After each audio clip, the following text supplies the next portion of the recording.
is to have a conversation instead of just one person speaking. And the reason I say that is because when we started our men's sexual purity group about 6-7 years ago, one of the things that we learned about when we're bonding is that there needs to be conversation with all of the guys in the group. In other words, the group leader's not there just to go and instruct. We're all learning together. And so I'm really depending on us to be able to do that together. Now, you're going to maybe feel, you don't know if you want to ask a question or throw out the answer, feel free to throw it out. It may or may not be correct, but that's okay. That's where you're at, okay? It's all right. I've done that already too. And you might feel embarrassed, but that's okay. We're not going to dock you for it or whatever, you know. And so basically I'm hoping it'd be kind of a 50-50. Me talking maybe 50% of the time and hopefully getting some interaction and some comments from you guys as I go along the way. Because the reason we do that is that's part of bonding. When we start getting more in depth, I guess is the best way to put it. For example, that's what we're going to do now. We're going to go more in depth with what we just saw, okay? It's a great presentation that they gave, but there is so much that we need to really, I'll call it marinate on. You got the microwave right there. Now we're going to try to dive in and marinate, okay? And try to grow through this together, okay? And give you an idea of what bonding and bondage is like as well. And so, first of all, I just really appreciate Matt and Laura as far as being vulnerable. Because, you know, pastor and his wife, I mean, everybody's looking on them, and they've got these expectations of their pastor and wife. And like they said, everybody was thinking, oh, man, you guys must be just having a great marriage at home. Everything's going great. And as Matt has described, it was brutal for the first 7 years. So it's interesting how they were able to work that out, because it could have gone a whole different way. And so, again, I appreciate their vulnerability, and that's part of what we've learned in our group, too, is it's okay to be vulnerable. It's okay to just to share what's on your mind. And it's just really life-giving when that happens. So for the first few minutes here, we're going to, what are some takeaways that you maybe wrote down as to what Matt was talking about or Laura was talking about? And I guess I will start it. Matt made a comment about the epic marriage. And if you remember what it represented, go ahead and blurt it out. The epic marriage.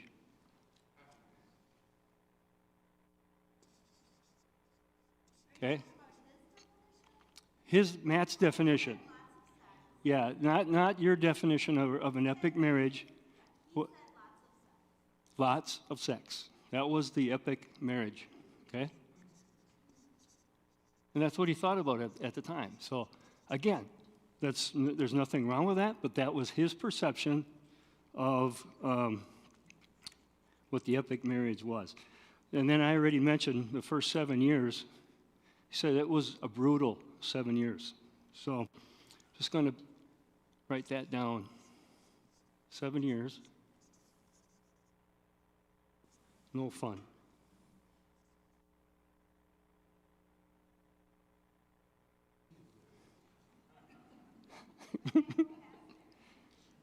Don't go past this, is that what you're saying? Okay. Thank you for that red mark. That's great. I love it. What else did he say about those first 7 years? How did he feel like? What did Matt say? What? Lonely? Trapped? Now, my penmanship isn't very good, but there's a reason why I'm writing it on the board as well, because that's part of the bonding process. So we're interacting here with all of our senses as much as we can, okay? And so, yeah, it's sloppy. Bear with me. Lonely, trapped, right? Okay, what else?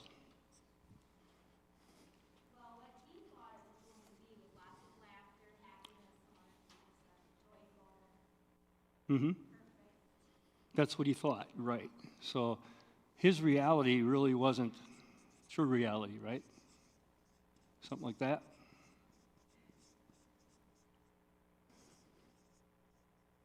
Versus the real stuff going on. Okay?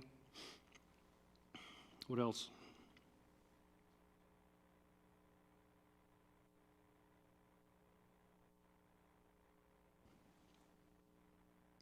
Okay. What he also brought up was he brought up Ephesians chapter 5. Got it in here somewhere. Okay, chapter 5, verses 25 through 33.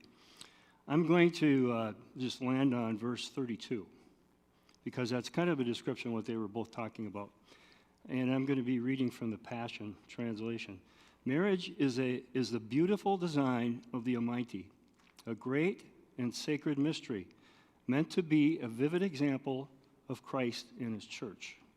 So I think what Matt and Lauren were saying about, Christ in the church, that we are vivid examples. And I thought, that's a pretty good explanation of how God views us and how we can experience life-giving marriage.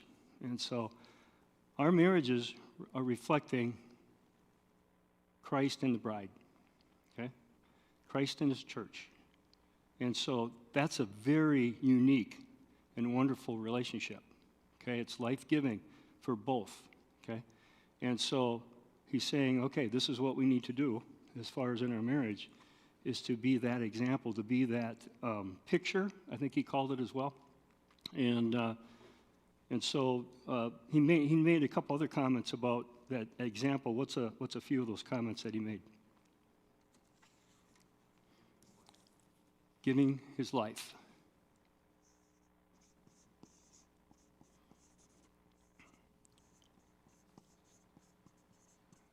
So what Jesus did was he gave his life for us. And so Matt is saying, okay, now I, as a husband, I need to give my life to my spouse, okay? Looking out for her interest instead of for his interests.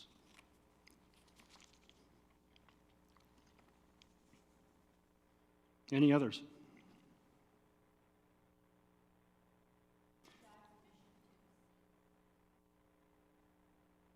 It's God's mission to seek, save, woo, and redeem. I'm not going to write that all down, but that's, yes. What's one word that would describe that? Seek and save? Okay. Okay.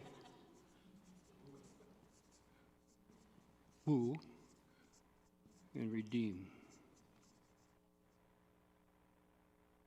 That's the wrong woo, isn't it? Is it 2 O's? There we go. Thank you.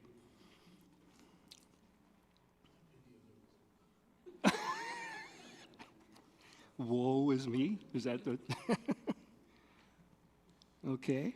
Anything else? What do you say about his wife? If I hate my wife, I hate myself. Okay? Because they're one. And so whatever I do, as far as towards my wife, I'm either going to love her. I don't know if hating her all the time is the right word, but it's basically hating ourselves. So if I love her, I love myself, okay? Or vice versa. All right. All right, he had this deep thing that was going on deep into Matt's soul and also in Lauren's soul. He called it a whisper, okay? But he kind of gave some definitions of what that whisper looked like, okay? So what are a couple of, or how he described it anyway. So throw out a couple things that how he described this whisper that was in his life. A what? A wound. Okay?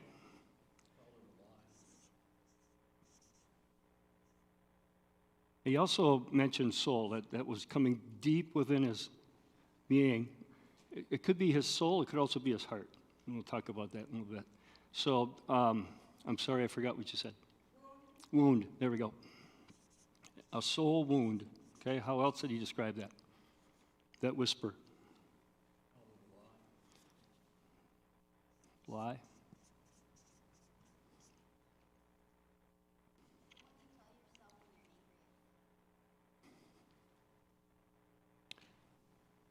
Okay.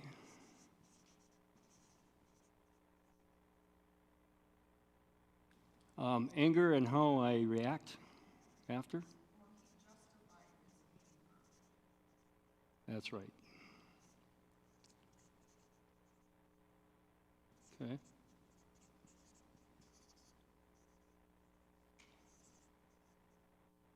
Trying to write fast.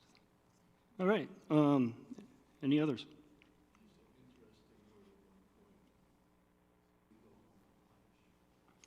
He'd go home and punish.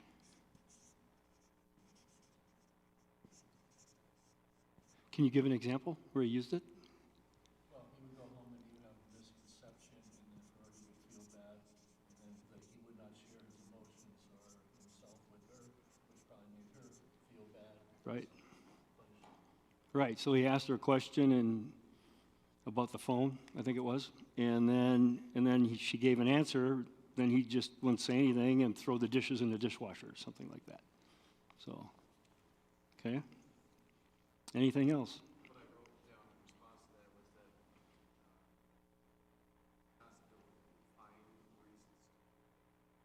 We find reasons to feel rejected.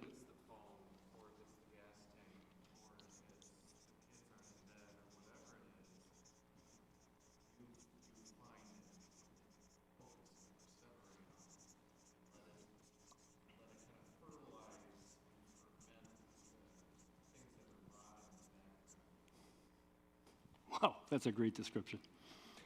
Too bad we didn't have you mic'd up so the rest of the people could hear it out on live stream, but thank you.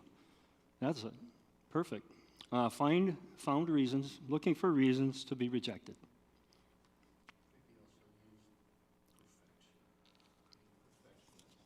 Mm-hmm.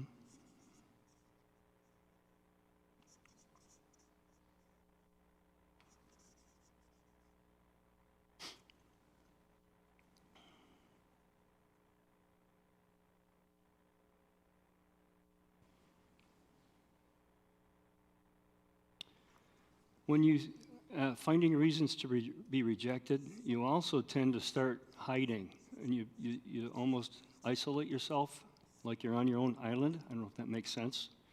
Where I just want to hide. That's how I'm going to deal with it.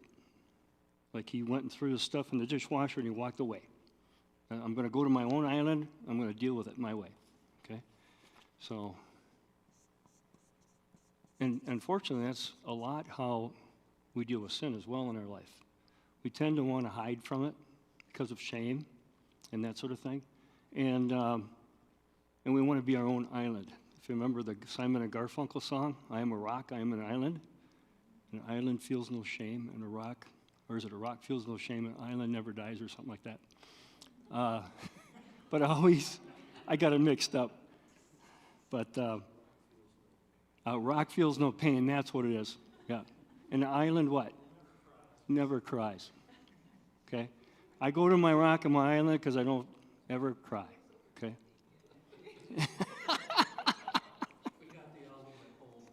There we go. You like that song? I have. He says that we got it at home on vinyl. So. Oh, you got it on vinyl. All right.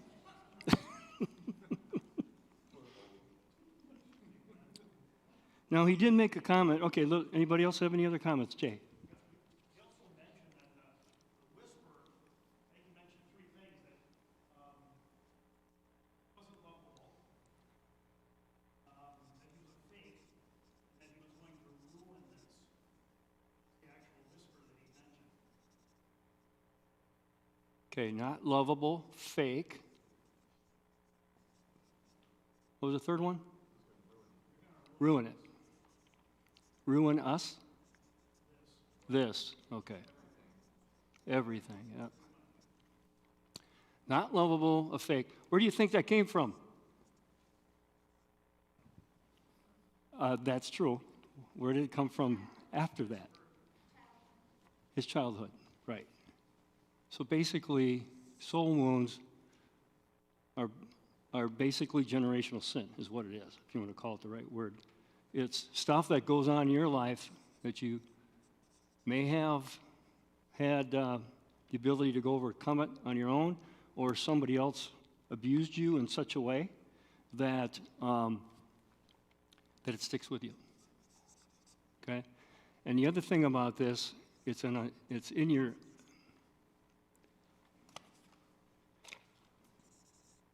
it's not in the conscious part of your brain, it's in the unconscious part. So what happens is, forget it. Anyway, what happens is when you start doing this stuff and acting out, you have no idea sometimes why you're doing it. Like Paul says, I do what I don't want to do. I make this decision, and yet I do it something else. Wretched man that I am. Well, it's because it's unconscious. So, for example, I'm going to just use my own life. I'm going to give you one good and one positive, one negative. I'll use the negative first. Back in, let's see, I think it was 6th or 7th grade. Every summer I'd gone out, my mom would always bring me out to my uncle and aunt's farm, okay? We'd be on a dairy farm. And so I pretty much spent the summer for the previous 2 years out at the dairy farm. I basically worked there all summer, so I was basically disconnected from my family, okay? And at that time, money was tight. You just didn't go and drive 10 miles to go see somebody. That was very seldom. Maybe you made a phone call once in a while, okay? So, but anyway, that third year that I told Mom, I says, I don't want to go to the farm. I want to be at home. She said, no, you're going to the farm, and that's it.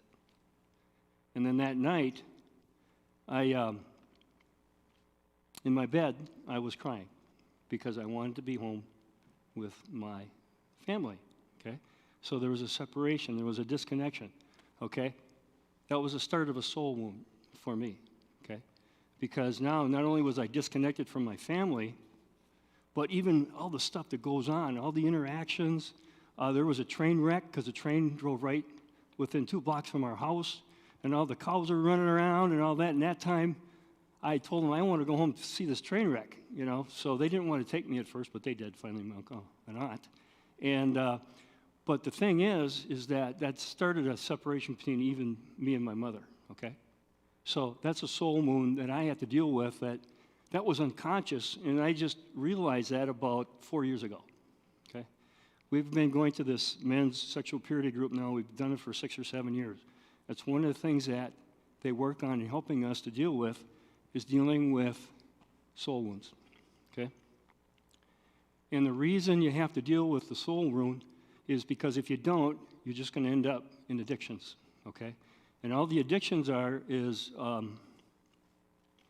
I'll get back to that in a minute. I'm going to go and let's do the positive one now, okay? So the positive one was after 5 years of being with my uncle and aunt on the farm, the last year, right before my senior year in high school, I worked with my dad in his farm implement shop for the summer, okay? And so I'm fixing different stuff, and farmers like what I'm doing, and then my uncle, he brought in a canvas, and I had to fix it, and it just required a lot of work.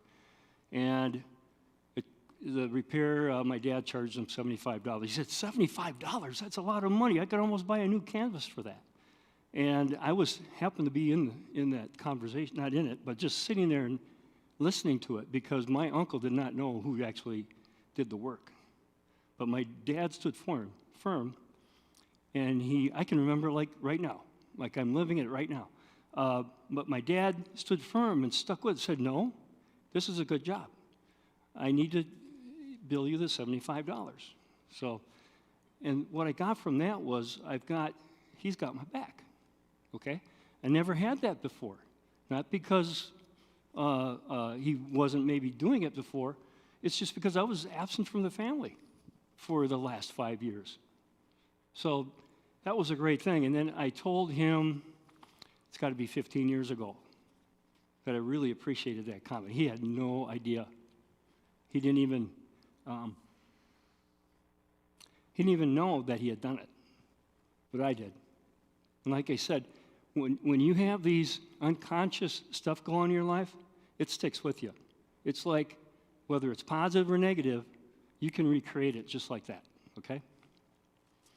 And so, okay, I'm going to talk about bondage and bonding, because I got to.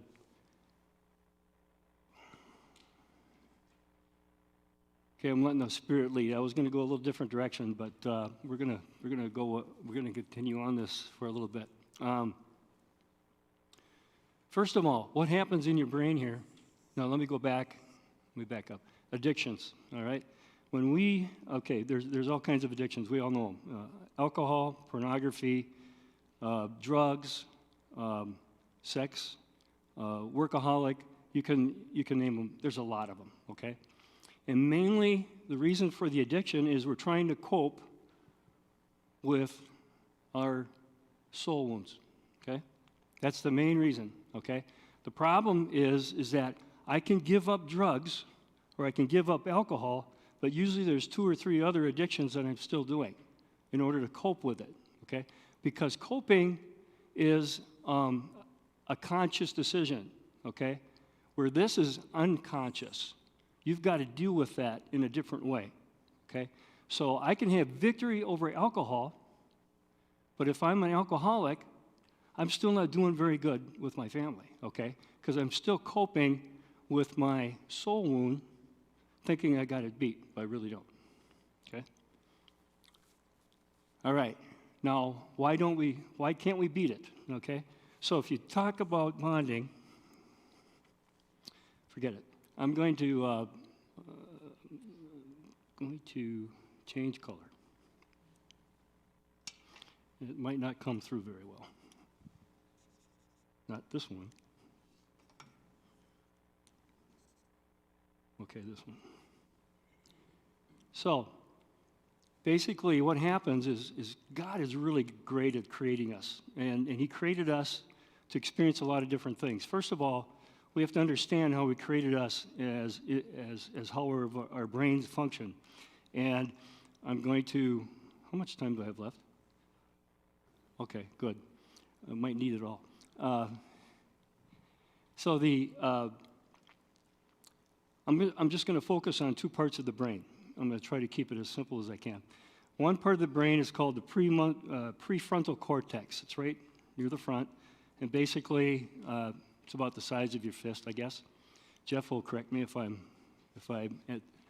incorrect. Some are bigger than others. Okay. And then there's what's called the, I always like to call it the Dalai Lama, but it's our amygdala. There we go. And that is that's your pleasure center. I'll call it that, just to keep it simple. So basically, we have the prefrontal cortex, and that is your command central right there. And what that means is that that's where you think. That's where you decide, okay, this is good, this is not. When I'm reading, it's all going into, I'll call it the commanding side of my brain, okay? So all that information is being fed into there. What's happening here on the other side of town is when we have these experiences, good and bad, it goes and lands in the armadillo, whatever. Anyway, so this little character here, even though it hides, in other words, all this emotion stuff that goes on, we're social beings, and so whenever anything is tied to our brain or in that area, it's an emotion. Okay? And usually it's a result of an experience. So, for example, experience. Sandy and I can take a walk tonight, and we go out and we say, just experience a lot of different things on that walk. We come back here to the church, let's say, and I talk to Pete and Donna for a little, how was your walk? And I might describe it in about 10 seconds. That was my walk. where Sandy, she had an emotional experience during that walk. She can talk probably for the next 10 minutes all about it. Okay? That's because, again, it was an emotional experience and that tied it to the brain. Okay? Now let's use pornography for the guys. Okay? If I open up a pornographic magazine right now, or saw one on the internet, bam, it's in my head just like that. I don't even have to think about it. I don't even have time to even turn the page. It's there, just like that. It's because it's an emotion. You're getting just a little bit of a pleasure from it, I'll call it, just for lack of a better word. But that's what happens. That ties into your brain right away. And so that's ends up being like a bondage, because now, remember how I remembered those situations from way back when, the positive and negative? Now, that image is stuck in me for the rest of my life, okay? And I can bring that image up anytime if I want to, okay? All right? And so what happens is, especially if we have difficult, abusive type soul wounds, what will happen is those soul wounds, again, this pleasure center here, will try to make you feel better, okay? That's where the addiction comes in. Because we really don't want to deal with this here. It helps you find a way to cope with that, okay? Oh, that was pleasant. That's basically what it is. It's a pleasant center. So if I do it enough times, it keeps going on and asking me to do it again and again. And even though I don't want to do it anymore, it still overrides my command center. In other words, I cannot make that decision in my command center that I'm not going to do it anymore, because it's still there. It's still stuck, okay, in this smaller amygdala. So this, now, there's a good part of this as well, to this side of the brain, okay? So if I'm driving down the road and all of a sudden brake lights go on and things are happening, I instantly hit the brakes, okay? That's what this thing is doing. It's overriding the command center, so I don't even think about it. And so that's what's happening as well. If there's a trigger in my life that triggers a soul wound, I'm going to respond in a certain way. It'll happen every time, okay? And especially if you and you want to fight it and that sort of thing, again, trying to do it, trying to cut off the addiction, you can do that, but it doesn't help you deal with the soul wound. And so that's what we've learned over the last several years now, is how to deal with the soul wound. And like Matt and Lauren were talking,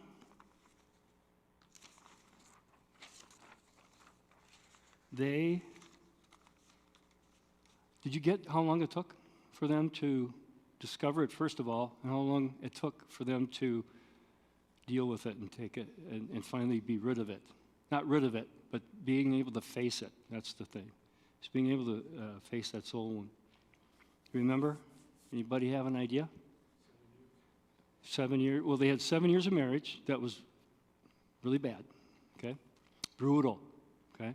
So then after that, they finally decided they needed to go into counseling. Matt went into counseling. Lauren didn't right away. But she said it took a long time. She never really did say how long.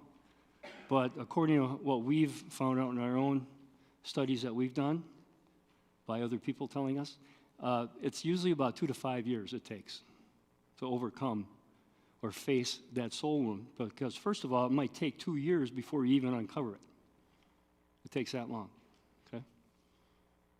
So what you start doing in order to combat that is you start, first of all, start learning God's love, how He loves you, because love is a bond, okay? And the other thing is that what we've learned is that when we get into the Word, it's just not about reading the Word. It's about actually diving into it and getting deeper into it. And what we learned is what's called a sword drill. And that's one of the things that's in your resources, in your handout. I'm not going to go through the sword drill right now, but basically what it does, it helps you to go deeper into a verse, look at some of the words, read it several times, and you also involve the senses. In other words, I just don't read it using eyes. I also speak it at the same time, so I'm hearing as well. And the more senses that you use, you're going to start experiencing an emotion there. Now, it doesn't happen overnight, but you're going to start experiencing emotion where that's going to be tying into this amygdala. Okay? That's what we're working on. We got to work on this amygdala. And once we do that, again, there's going to be pleasure there, but now it's saying, oh, you're getting your pleasure from somewhere else, okay? So it takes time to do that. You keep doing that over time, and on a regular basis, like one day at a time. That's what life is about, one day at a time, and you go and you do various activities that are involving all your senses, and again, especially getting in the Word. And you'll discover, and again, with the power of the Holy Spirit, you'll be discovering stuff about God that you never realized before, okay? So as those experiences happen, those pleasurable experiences, even with God, the soul wounds start morphing away. They never leave, but they kind of morph away because now you're focusing on something else. You're focusing on what's really real. Okay? You're not living out these lies anymore. You're not trying to hide yourself. You're taking care of the shame. You're facing it because God can help you through it. Okay? Even if it's an abuse or things like that. No, I'm not saying you should not see a counselor. I think counseling is good. But a lot of things we can deal with if we start getting in the Word and not just reading it just for the sake of reading it, because that doesn't take you to where you need to go. Reading the Word puts me in my command center, okay? I know I've sinned. I don't want to do it again, but yet I do it again because I've got that overriding one, overrides the command center every time, okay? So,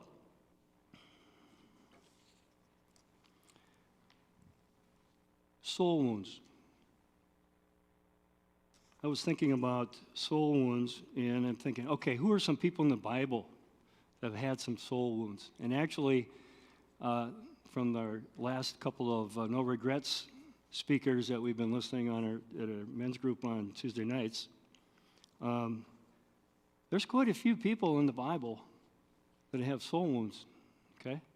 And the ones we went through was Samson was one of them. Another one was David. Another one was Solomon. And but I'm gonna use Abraham and Sarah just to kind of give you an idea how this generational sin kind of works through our lives.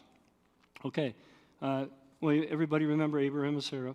They went to a different land. They pretty much believed God. By faith, they went. And then he also made a promise to them that they were going to have a child. They're going to have a son. And they're going to have a lot of ancestors, okay? Well, it took a while, and as it was going along, you know, maybe Sarah thought, well, hey, maybe I'm supposed to help with the promise because she couldn't conceive. And so she convinced Abraham to go and sleep with one of the slaves, and that was Hagar.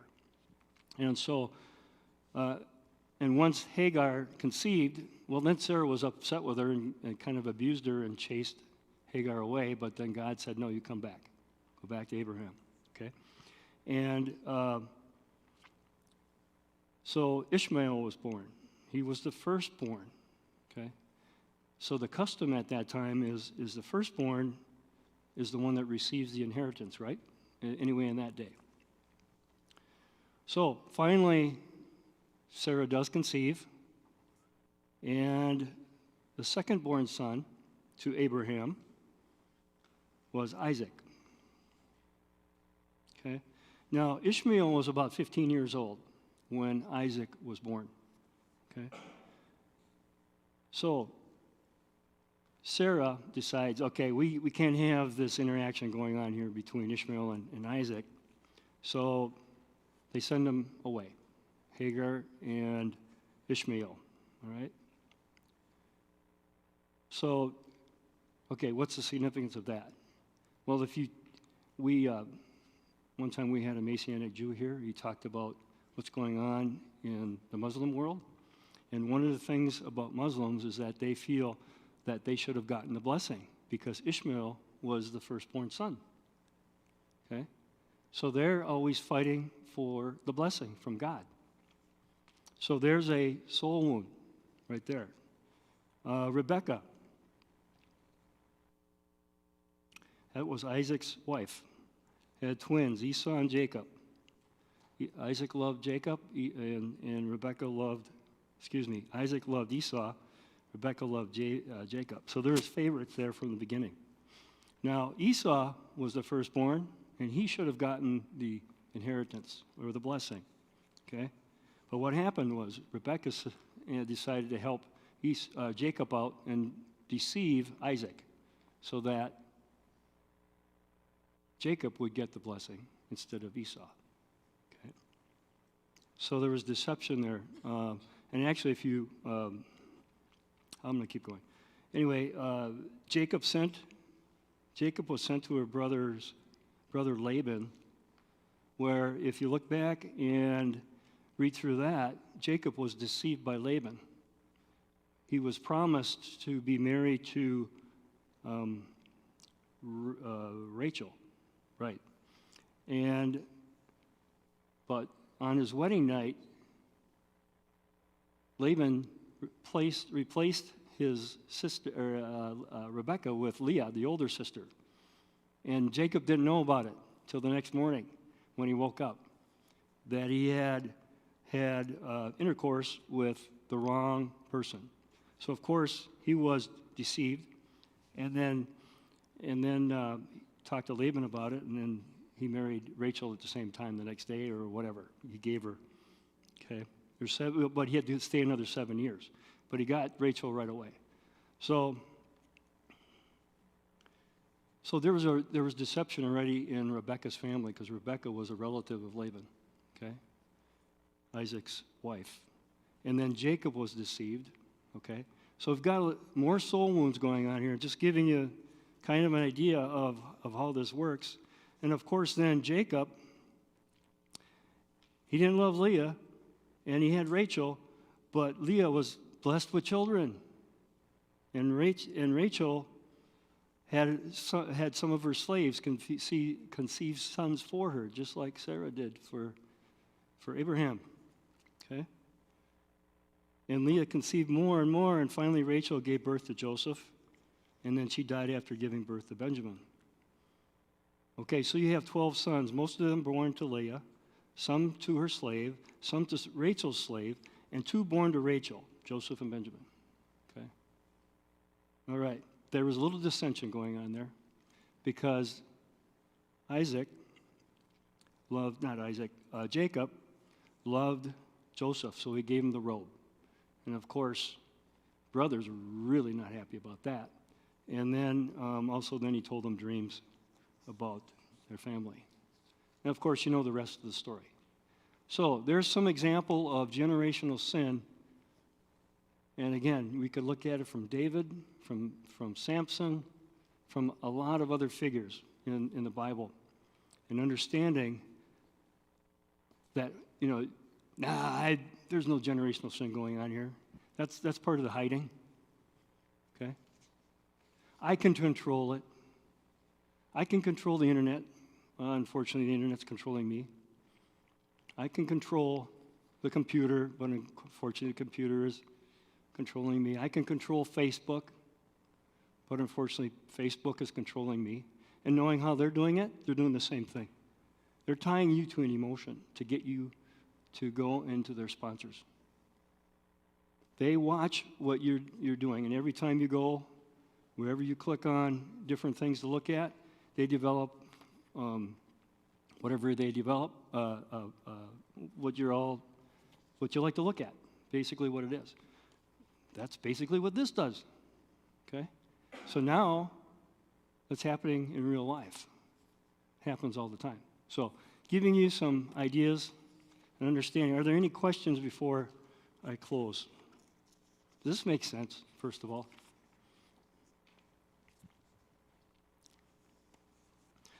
I'm going to close with Proverbs 7. I'm going to read through verses 1, 2, and 3. My son, live according to what I am telling you. Guard my instructions as you would a treasure deep within you. Stay true to my directives, and they will serve you well. Make my teachings the lens through which you see life. Bind the cords around your fingers to remind you of them. Bind your cords around your fingers to remind you of them. Meditate on them, and you'll engrave them upon your heart. That word engrave, what does that mean? What's that word engrave talking about? When you engrave something, what happens? It's permanent. It's really hard. Unless you take a grinder or some other instrument, you can grind it off, but you really can't get rid of it. It's engraved. Okay? So, we're supposed to meditate on these instructions that we get from God and engrave them upon our heart. Okay? Again, I talked about sword drill before. That, again, is in your program. I invite you to try to do that at least 3 to 4 times a week. That's what I do. Just and it doesn't take long. I've done it in 15 minutes. I've done it in 45. It all depends upon what the Spirit's doing. Okay? And it's pretty cool. And the thing about it is I'm remembering it then through the day. Okay? And I also write it out. So when I'm doing the activities at sword drill, I don't know if it says write it out, but I write it out. And as I'm writing, I'm also speaking it out loud. Again, the reason for that is I'm trying to engrave that information on my heart, on my soul, okay? So that this stuff I can start dealing with and realizing how much God really loves me, how much God really loves you, okay? So that sword drill is in there. I do suggest try to do that on a regular basis because it will definitely help you. There's some other resources in there as well. There's one on there called The Sexy Brain, and it gets a lot more in depth in what I just brought up about the commander-in-chief and the one that overrides it, okay? It talks about bonding as far as husband and wife. Just to throw this in real quick, when a man and a woman come together physically, the bonding starts right then and there. That's how God created us, okay? So, if you're not married and you have physical sex with someone else, there's a bonding going on there, okay? And what happens a lot of times is then over a period of time, that relationship is separated, okay? There's some deep emotional wounds that happen as a result of that, okay? That's why God is telling us, wait till you're married to have that physical sexual activity, because if you don't, you're bonding with that person. And that's not a good thing. Now, the other thing in here it talks about is how you can bond with your children. And bonding with your children starts from the first day of birth, okay? So it talks about that to help you understand how you can train up a child as far as emotionally getting attached, not only to relationships with their siblings, but also with their parents, also with other family members, and that sort of thing. So bonding is going on every day. It's going on in my life every day as well. We've got our grandkids over. Again, this yesterday and overnight, and we have Allie. She's 2.5 years old, And we've got Levi, he's 5. And so we were playing, and Allie is kind of stuck to me a little bit, which is fine. She really enjoys what we just have a lot of fun. And but Levi, we were in our bed, and Levi climbed on me. He was giving me a big hug. Allie looked at that, and she was trying to push him off. Okay, we laughed because we knew what it was about. It's about bonding. Okay, so if you do bonding in positive ways with your kids, that's going to hopefully help when those soul wounds come, because they are going to come. They're going to come from school. It could come from anywhere else. All right. So the main thing is work on that as far as the bonding. The other thing is I've learned, like, and we all have it. We go to a movie, and all of a sudden there's a lot of physical, sexual activity going on in the movie. I have to turn my head away from it. And the reason I have to, number one, I should turn it off then, right? The reason I have to turn away from it, because if I don't and I keep watching it, what's going to happen? Bam. It's going to be in my brain just like that. And I'm going to be reliving that scene in my brain. And that people can fantasize on that. Okay? So for me, I need to watch out. Because I know if I don't, I'm throwing a lot of crap up there that I'm going to have to deal with. And it's going to affect my marriage. So the other thing is on pornography. When men, because it's been studied, when men start getting off on pornography, it's not the normal way to have a relationship with your wife. And eventually they can't even relate to their wife sexually because they're so into the pornographic thing. So in other words, they originally married for each other. Instead of caring for your wife, now they're actually caring for their other lover, which is pornography, okay?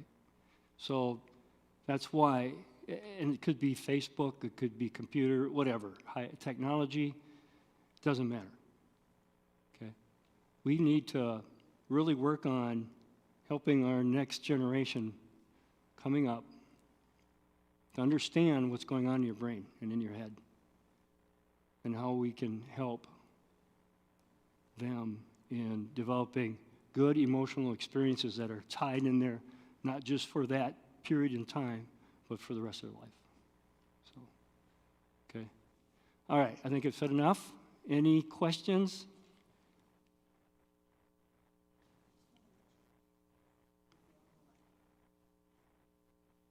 Okay, for those on live stream, the packets are available at bethanyschofield.org, okay? And if you need to print those out, feel free to go to the website as well and make more copies. All of that information is available for you to share. And I hope you share it with a lot of different people. I shared this a few years ago with our kids. And I think I'm going to share it again because you kind of forget it if you don't stay in it, okay? We're in it every week. Us guys are in it every week, and we get a lot out of it, okay? Some weeks are better than others. God works in unique ways. And it's really exciting when you can be on the other side of what's going on and dealing especially with the soul wounds and how to bond, how God created us to bond. Okay. All right. So we have a meal coming up, right? Dinner, am I too early? Is it ready? It's about 5:45. We're good? Okay. So we're going to have a meal. It's going to be about 45 minutes. Then we'll be back here for Jeff and Lonnie. They're going to talk about intimacy, which is great. Segue into going into that, because what I've talked about is intimacy killing. This is really what we just discussed. How do you want to kill intimacy? Just do it the way like Matt and Laura used to do it their first 7 years, okay? So that'll work out good. So we'll see you in 45 minutes. We have the dinner out in the fellowship hall, and they've got a lot of good decorations out there. I'm going to pray for a meal, and then we'll go from there. By the way, the live stream will start at around 6:30-ish. I'm sorry? About 6:30? Okay. I just looked at 45 minutes here. So we're going to try to start around 6:30, and then Jeff and Lonnie will give their session. So let's pray. Father, we thank you for the blessing of this day, of being able to come together and focus on our marriages. Thank you for helping us understand these soul wounds that are in our own lives, and Father, how to deal with them.